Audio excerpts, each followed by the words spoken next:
Ah, le Brésil, c'est un pays merveilleux. Et après c'est tout qu'il faut y aller découvrir ça, parce que ça vaut le coup.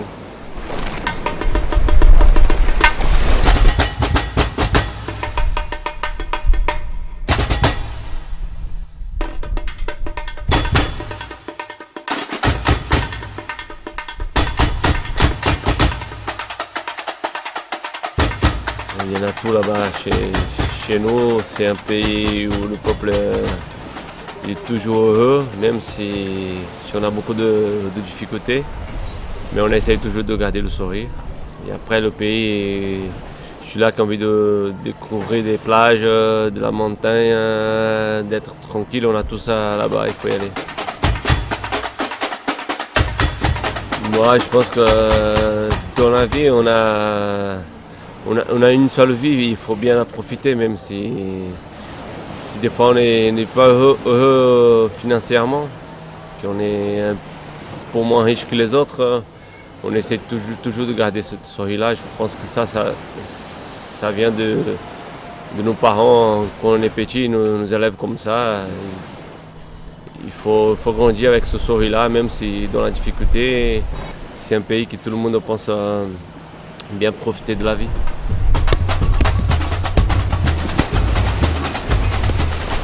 Ce sourire aussi, est-ce qu'il est dû au football de Brésil?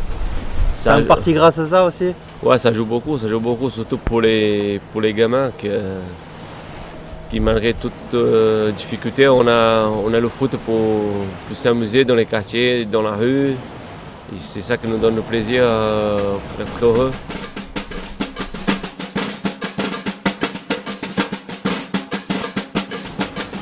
Moi, je suis né à Brasilia, la capitale du Brésil aujourd'hui.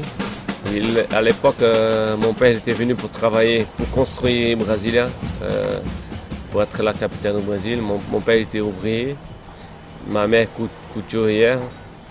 Donc, on était très moyens, d'une famille très moyenne. On habitait même avec mes grands-parents, parce qu'on n'avait pas de maison à l'époque. Moi, j'habitais dans une petite ville juste à côté de Brasilia, qui s'appelle Gama. Et c'est là que j'ai grandi, c'est là que j'ai appris à jouer le foot avec mes collègues, mon frère, mes oncles. Et nous, on avait des petits terrains de foot juste à côté, pas loin de chez nous. Et on jouait dans la rue, pieds nus, c'était ça que c'était bien. Aujourd'hui, je retourne de temps en temps au Brésil et je ne vois plus la même chose. C'est dommage parce que je crois que c'était quelque chose d'inoubliable. Ouais, aujourd'hui, ça joue beaucoup moins. Surtout parce que si on regarde les jeunes, les petits d'aujourd'hui, ils sont tous accros à jeux de vidéo, tout ça. À notre époque, on n'avait pas le moyen. C'est des époques différentes aussi. Et c'est dommage, mais bon. Mais malgré ça, on voit quand même les Brésiliens qui aiment jouer le foot. Au moins d'une possibilité, ils sont dans la rue avec un ballon en train de frapper. Voilà. Toi, ta Coupe du Monde, c'était tous les jours en rentrant chez toi, dans la rue devant chez toi? Ouais, nous, c'était la préparation pour la Coupe du Monde. Vous allez voir celui-là qui va au Brésil, celui-là qui ne va pas. À la télé, vous allez voir comment un peuple brésilien organise une Coupe du Monde. On déguise toute la rue, on fait des dessins, on fait des coloriages par terre dans la rue. Et moi, c'était ça, découper des petits drapeaux pour coller, pour décorer toute la rue. Et pour moi, c'était un mois de folie. Toi, tu suivais quels joueurs et quelles équipes? Moi, c'était Flamengo, à Rio de Janeiro. C'était une équipe qui nous a fait rêver quand j'étais petit, à l'époque de Zico. Zico, pour nous, c'était un des plus gros joueurs brésiliens. Le Pelé blanc? Le Pelé blanc, comme tout le monde comme était surnommé. Parce que le Pelé, moi, je n'ai pas connu comme... je n'ai pas eu la possibilité de le voir jouer. Mais Zico, il m'a vraiment fait rêver tant qu'il supportait. Et c'était une époque dorée aussi du Maracana? Moi, je regardais la télé... 100, 110, 120 000 personnes sur un Fla-Flu, c'est Flamengo Fluminense. C'était quelque chose d'incroyable. Bon, aujourd'hui, c'est sûr que le Maracana, c'est pas la même chose qu'il était avant. Mais aussi à cause des normes de la FIFA, ils ont changé beaucoup de places. Tu as beaucoup moins de places qu'on avait avant. Donc ça change aussi. Malgré tout, ça reste toujours le Maracana mythique.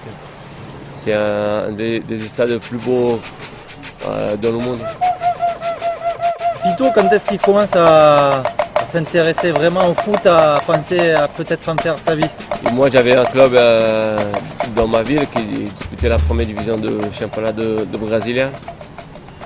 Tout le monde me disait, bon, pourquoi tu fais pas un essai là-bas? Et je dis non, je ne veux pas. Pour moi, c'était le plaisir, c'était jouer dans les petits tournois entre guillemets des favelas qu'on avait dans la ville de Gama. Puis c'était des terrains de terre battue, ça c'était un régal pour moi.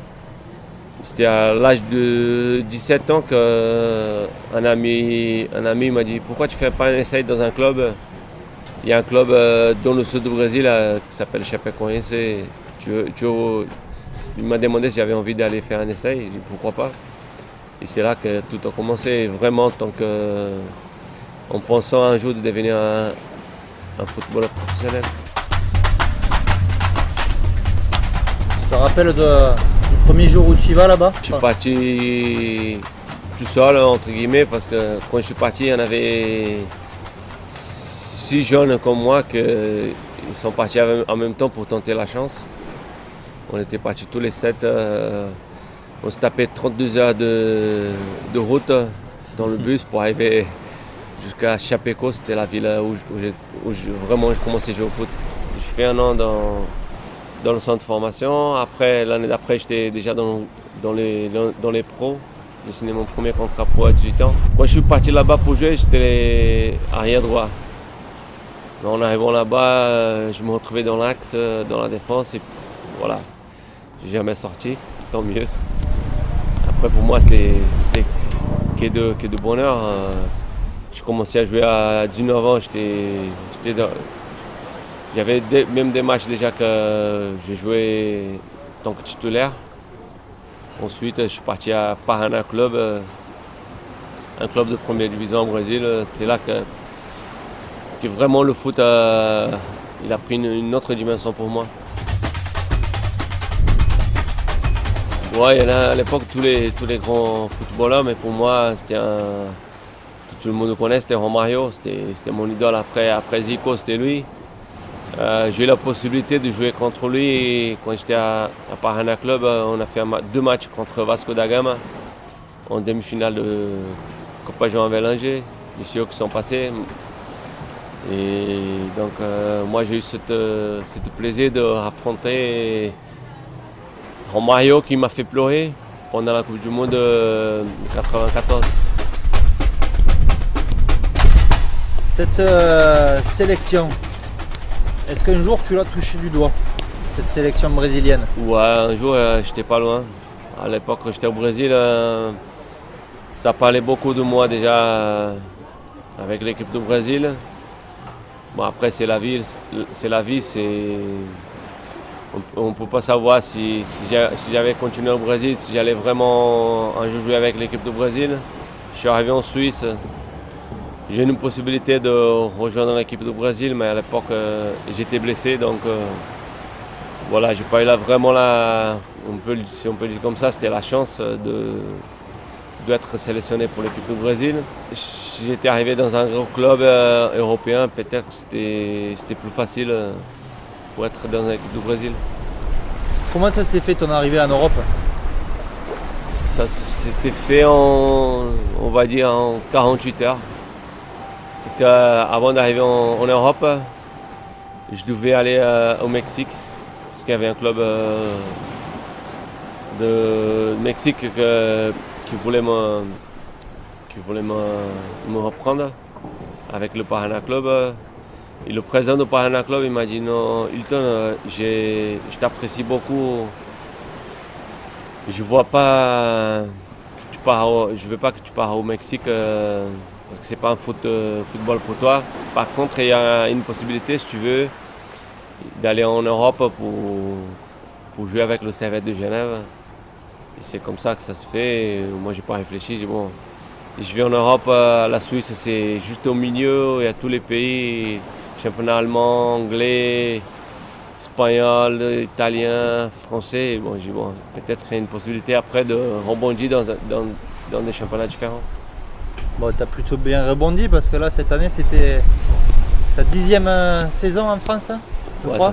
ça fait 10 ans en France. C'est 10 ans de photos Panini, c'est ce qu'on Voilà. avait vu, que tu avais montré. Tu as Ouais. été fier de ces 10 années Ouais, oui, je suis fier comme vous imaginez même pas.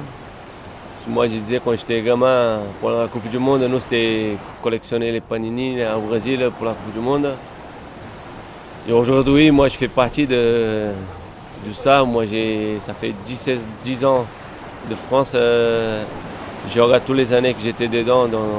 Pour moi, c'est une fierté que je peux pas vous expliquer. Bon, la première fois que le Brésil a organisé la Coupe du Monde, tu n'étais pas né, hein, c'était en 1950. Là, par contre, beaucoup de monde a pleuré quand le Brésil a perdu sa première Coupe du Monde à la maison contre l'Uruguay.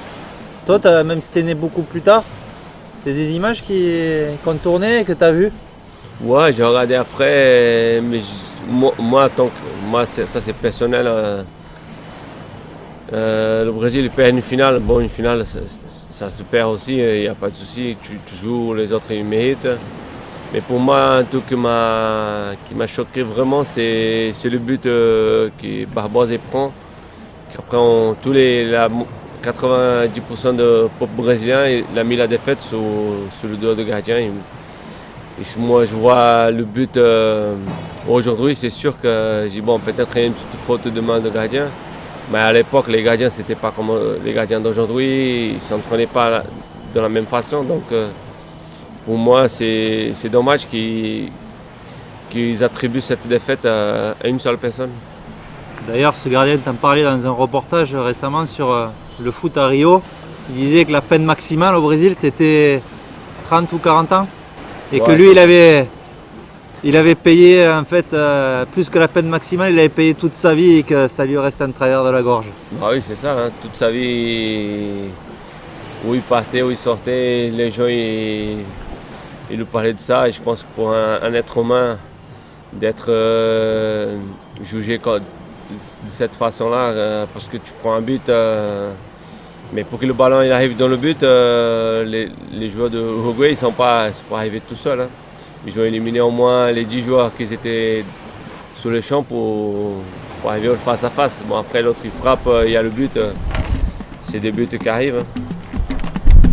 Toi, si tu avais eu à la jouer par exemple, tu aurais quoi? Tu aurais une énorme pression sur les épaules. Comment tu penses qu'ils vont la vivre, tes compatriotes joueurs? Ouais, je crois que déjà on a eu la Coupe de Confédération, ils ont pu sentir un peu déjà cette pression-là. Mais la Coupe du Monde, surtout celui-là, c'est la deuxième fois que le Brésil organise. Comme on disait tout à l'heure qu'on avait perdu la première fois. Je pense que le peuple brésilien, même les joueurs qui sont là, ils ont vraiment envie de la gagner. Ça ne va pas être facile. Ils vont avoir une pression énorme des supporters, mais je pense qu'avec les qualités qu'ils ont, ils peuvent vraiment y aller jusqu'au bout. Par rapport à la situation du pays, c'est dommage parce que le pays c'est un pays immense. On voit beaucoup de pauvreté, on voit beaucoup des gens qui n'ont pas le moyen de payer une bonne école pour ses enfants, de payer un bon hôpital. Et c'est ça que le peuple réclame. Bon, après, l'autre côté, on a le football, que tout le monde est passionné. Je pense que pendant la Coupe du Monde, le peuple va être derrière l'équipe du Brésil. Mais je pense aussi que le peuple va essayer encore de manifester contre le gouvernement par rapport à tout ce que le peuple réclame. C'est sûr. Tu auras la main sur le cœur durant les hymnes, durant les matchs du Brésil? Ouais, je chante. Je suis un pur Brésilien. Moi, je vais supporter l'équipe du Brésil jusqu'au bout. Et en espérant qui ont plus remporté cette Coupe du Monde. Là, je ne peux pas vous dire parce que l'autre jour, je parlais avec un ami, je parlais de tous les pays. Là, je pense que ça va être une Coupe du Monde assez... C'est une des plus difficiles à jouer. Parce que tous les pays, si on regarde l'Allemagne, l'Espagne, même la France, l'Italie qui sont toujours là, le Pays-Bas, la Belgique. Après, on a les pays sud-américains qui sont tous actuellement en forme. Je pense que ça va être une belle Coupe du Monde. Montpellier, allez, quand tu repenseras dans 10 ans, ça restera quoi pour toi? Non, Montpellier, ça va être des bons souvenirs. Je crois que c'est le club, à part Lens, Marseille, que je passais vraiment des bons moments. Mais Montpellier m'a donné la chance, la possibilité de me relancer dans le championnat. Ma dernière année à Marseille, je ne jouais pas beaucoup. Je suis arrivé à Montpellier, une année historique pour le club où personne ne nous attendait finir premier. Je pense que dans 10 ans, vraiment, on va bien réaliser qu'on a fait quelque chose d'extraordinaire avec le club.